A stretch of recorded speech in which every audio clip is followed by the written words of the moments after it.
Online BSc physics में आप सभी का स्वागत है। हमारी जो चर्चा चल रही है वो चल रही है इनऑर्गेनिक केमिस्ट्री, और इनऑर्गेनिक केमिस्ट्री में चैप्टर नंबर 5 चल रहा है। इनऑर्गेनिक केमिस्ट्री में चैप्टर नंबर 5 पर द्रव अवस्था।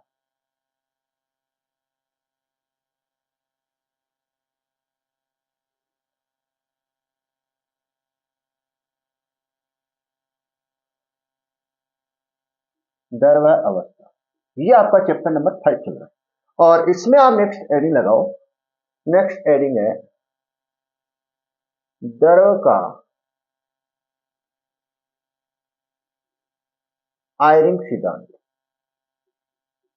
द्रव का आयरिंग सिद्धांत ये आपकी नेक्स्ट एडिंग।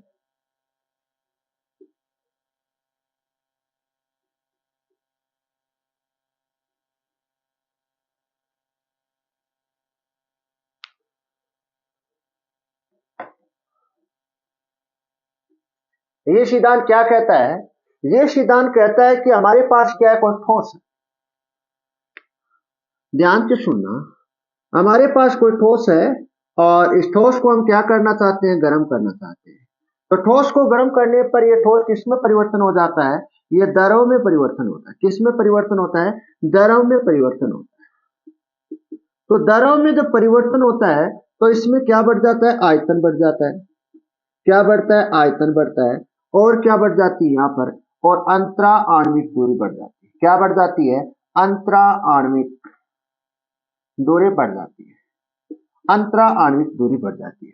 जब ठोस को हम क्या करते हैं, गर्म करते हैं, तो ठोस को किस में परिवर्तन होता है? द्रव में परिवर्तन होता है। द्रव में परिवर्तन होने पर यहाँ पर आयतन बढ़ता है और अंतरा आणविक दूरी बढ़ जाती है। मतलब द्रव के जो कण है उनके कणों के मध्य की जो दूरी है वो क्या हो जाती है? बढ़ जाती है। क्यों बढ़ जाती है? क्योंकि यहाँ पर अंतरा आणविक आकर्षण बल क्या हो जाता है? कमजोर हो जाता है। कमजोर होने के कारण जो कण है वो क्या चले जाएंगे? दूर दूर चले जाएंगे। यहाँ पर जो आयतन में जो वृद्धि होगी, यहाँ पर आयतन में वृद्धि होगी वो 10% होगी, और अंतरा आणविक दूरी में जो वृद्धि होगी वो 3% होगी, 3% होगी। इन 3% के स्थान पर क्या बन जाएंगे? मुक्त स्थान बन जाते, मुक्त आकाश बन जाते, अवकाश, सॉरी, मुक्त अवकाश बन जाते। क्या बन जाते हैं? मुक्त अवकाश बन जाते हैं। फिर से ध्यान से सुनना, हमारे पास ठोस है और इस ठोस को हमने क्या किया? गर्म किया। तो गर्म करने पर यह ठोस किसमें परिवर्तन हो जाता है? द्रव में परिवर्तन हो जाता है। द्रव में परिवर्तन होने पर जो द्रव के जो कण है उनके कणों के मध्य जो अंतरा आणविक आकर्षण बल होता है वो कमजोर होता है। कमजोर होता है तो वो क्या होते हैं? दूर दूर होते हैं, और दूर दूर होते हैं तो यहाँ पर आयतन बढ़ जाता है। क्या बढ़ जाता है? आयतन बढ़ जाता है, और कणों के मध्य की जो अंतरा आणविक दूरी है वो बढ़ जाएगी। आयतन में जो वृद्धि होगी वो कितनी होगी? 10% होगी। और अंतरा आणविक जो दूरी में जो वृद्धि है वो कितनी परसेंट होगी? 3% होगी। इन 3% के स्थान पर क्या बन जाता है? मुक्त अवकाश बन जाता है।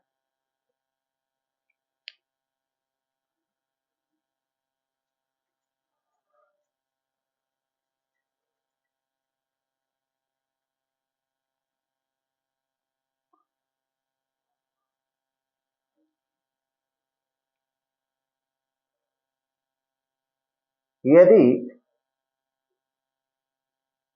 ठोस को गर्म करने पर, यदि ठोस को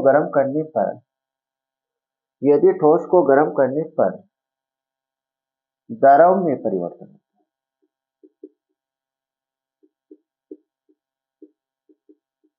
द्रव में परिवर्तन होता है। यदि ठोस को क्या करने पर? गर्म करने पर जो ठोस है वो किसमें परिवर्तन हो जाता है? द्रव में परिवर्तन हो जाता है, जिससे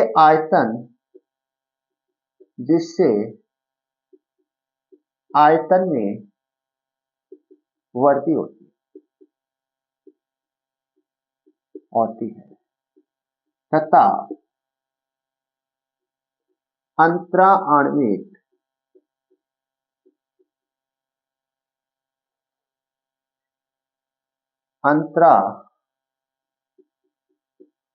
आणविक दूरी में भी वृद्धि होती है।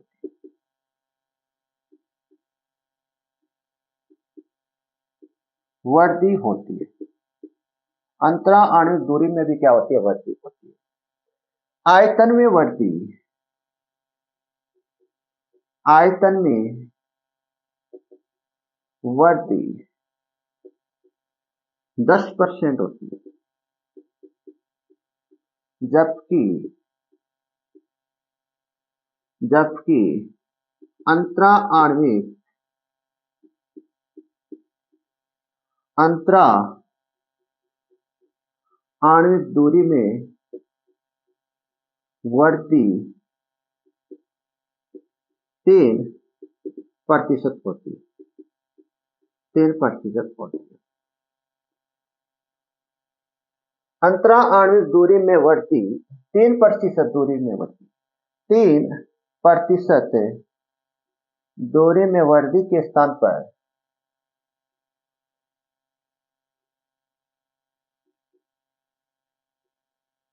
वृद्धि के स्थान पर मुक्त मुक्त मुक्त अवकाश उत्पन्न हो जाता है, या मुक्त अवकाश का निर्माण होता है, का निर्माण होता है। कणों के मध्य जो दूरी बढ़ी है, उन कणों के मध्य जो दूरी बढ़ी है, कितनी बढ़ी है, 3% बढ़ी है। इन 3% के स्थान पर क्या, किसका निर्माण हो जाता है, मुक्त अवकाश का क्या हो जाता है, निर्माण हो जाता है।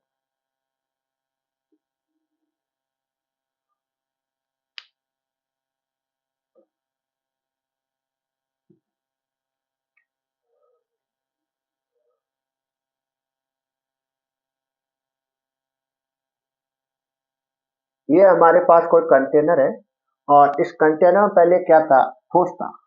ये ठोस में था, अब ये किसमें परिवर्तन हो गया, द्रव में परिवर्तन हो गया। इसमें ये क्या है, द्रव के कण है। इसमें ये क्या, द्रव के कण है,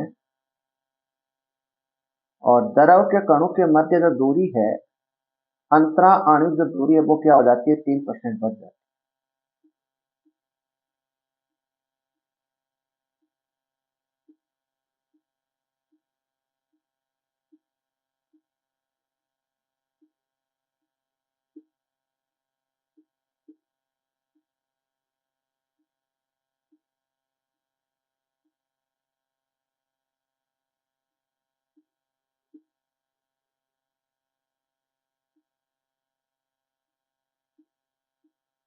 ये तो क्या, द्रव के कण है।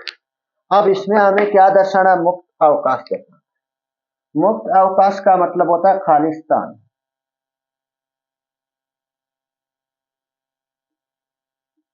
ये जो आपको गोले दिख रहे हैं, ये गोले किसको व्यक्त करते हैं, खाली स्थान को व्यक्त करते हैं।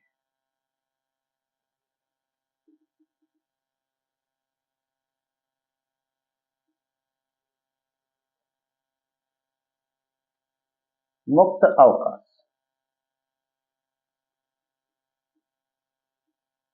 और इसमें आप नीचे 2-3 लाइन लिख लेना। ठोस का आयतन कितना मान लेते हैं, वीएस मान लेते हैं। कितना मान लेते हैं, वीएस मान लेते हैं। द्रव का आयतन कितना हो जाता है, बढ़ के कितना हो जाता है, वीएल हो जाता है। कितना हो जाता है, वीएल हो जाता है। यहाँ पर वीएल क्या है, द्रव का आयतन है, और वीएस यहाँ पर क्या है, वीएस यहाँ पर ठोस का आयतन है। इसका जो आयतन रहेगा वो रहेगा वीएल, द्रव का।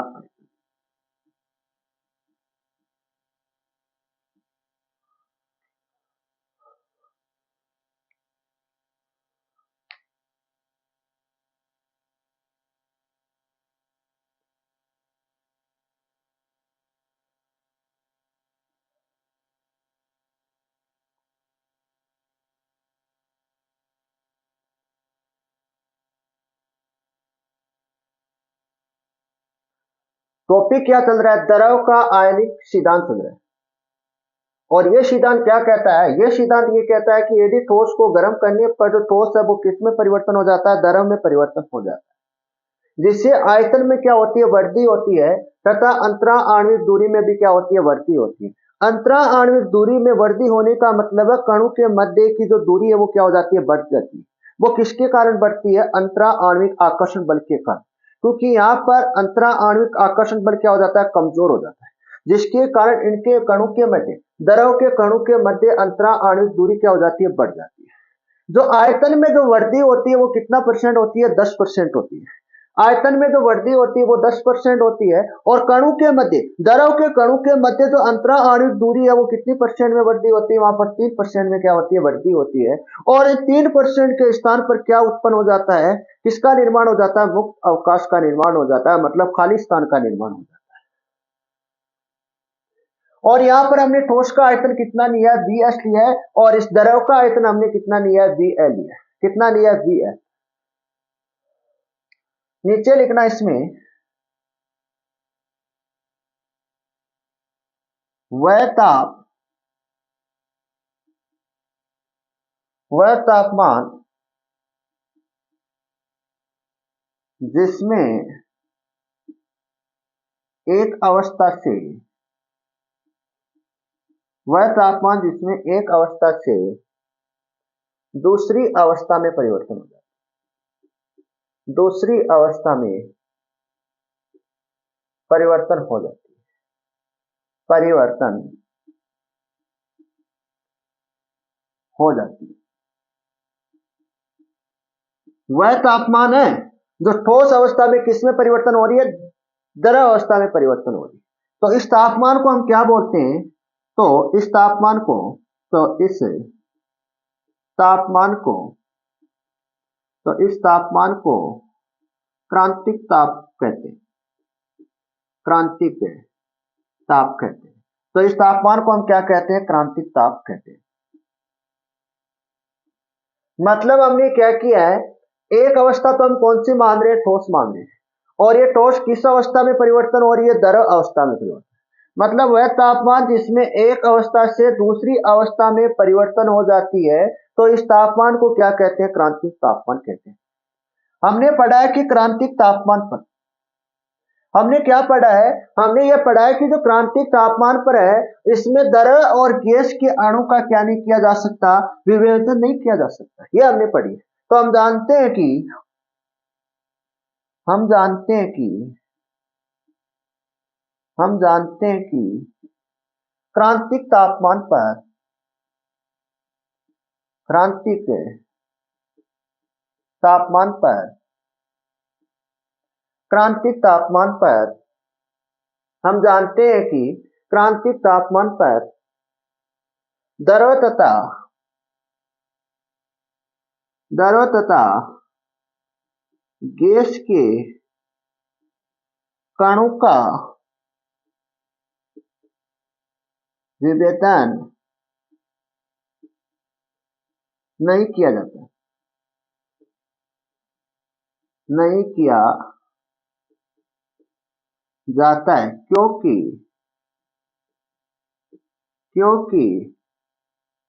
द्रव व गैस, द्रव गैस का घनत्व लगभग समान होता है, समान होता है, लगभग क्या होता है, समान होता है। क्रांतिक तापमान पर द्रव और गैस के कणों का क्या नहीं किया जा सकता, विभेदन नहीं किया जा सकता। क्यों नहीं किया जा सकता, क्योंकि द्रव और गैस का जो घनत्व होता है वो क्या होता है, लगभग बराबर होता है।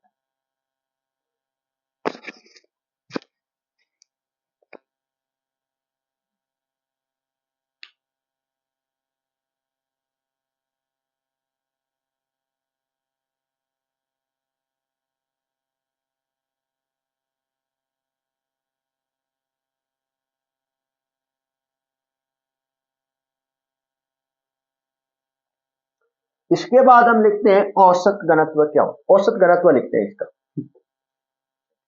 इसने क्या बताया, औसत घनत्व बताया। और वो औसत घनत्व है वो किसके बराबर होता है? औसत जो घनत्व उससे घनत्व को रोज से लिखते हैं, किससे लिखते हैं? रोज से लिखते हैं। और ये औसत लिख लिया तो एवी का मतलब होता है औसत और रो का मतलब होता है घनत्व।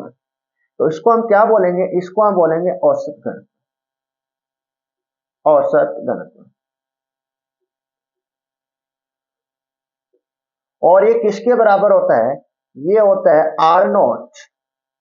आर नोट, आर नोट यहां पर क्या है? आर नोट यहां पर है एक नियतांक मान है। क्या है? नियतांक मान minus alpha T, minus alpha T. ये क्या थी? औसत घनत्व की समीकरण। तो उपरोक्त समीकरण क्या कहलाती है?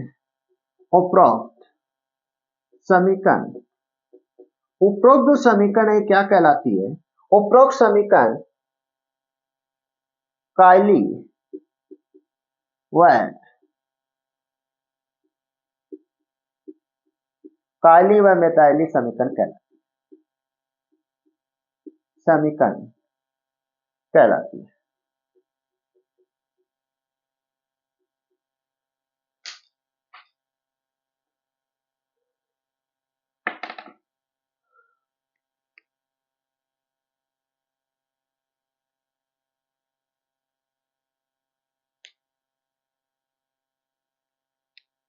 या मेथाइल मेथाइल मेथाइल से मेथाइल कायली व मेथाइल समीकरण कहलाती है। इसके बाद हम बनाते हैं ग्राफ किनके मध्य? समानित घनत्व और तापमान क्रांतिक समानित ताप के मध्य। तो हम जो ग्राफ बना रहे हैं वो बना रहे हैं तो समानित तापमान, समानित तापमान, समानित ताप पर और किस पर बना रहे हैं? और घनत्व, समानित घनत्व,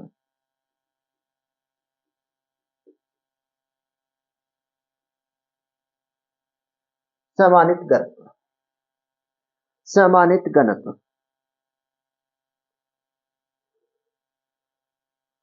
तो ये जो ग्राफ है वो इस प्रकार से मिलता है और इस पॉइंट पर है, इस पॉइंट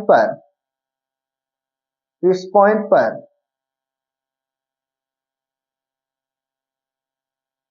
घनत्व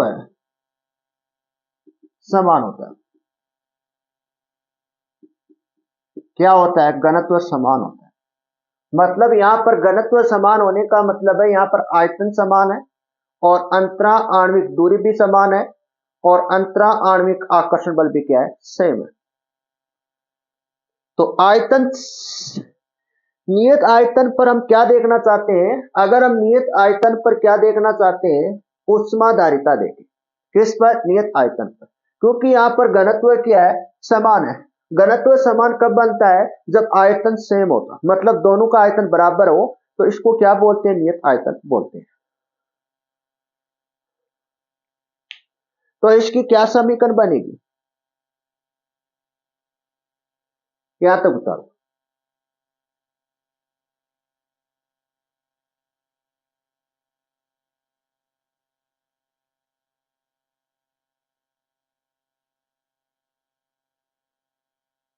और इसमें हम लिखते हैं ऊष्माधारिता।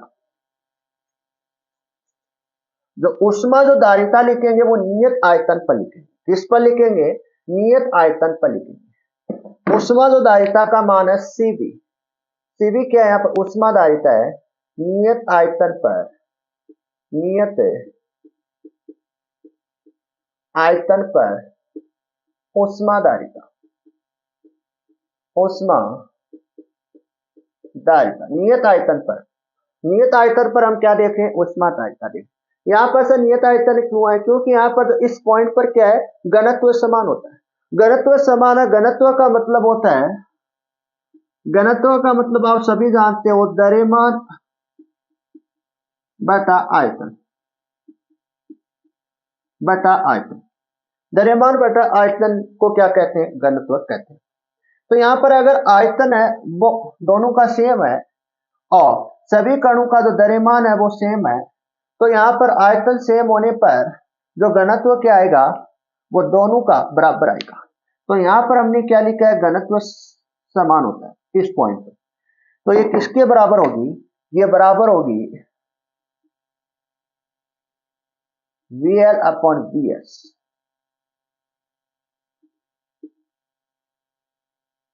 3R plus VL minus VS upon VL 3 upon 2R। ये क्या बनेगी, ऊष्माधारिता की समीकरण बनेगी। ये क्या बनेगी, ऊष्माधारिता की समीकरण बनेगी। यहां पर थोड़ा सा चेंज करना, यहां पर VS करना और यहां पर VL। यहां पर क्या करना है, VS करना और यहां पर VL। यहां पर VS और यहाँ VS का मतलब क्या है, ये तो है ठोस का आयतन, ठोस का आयतन, और VL क्या है, यहां पर VL है द्रव का आयतन। ये लो, ये आपका टॉपिक कंप्लीट, द्रव का आयतन थीटा।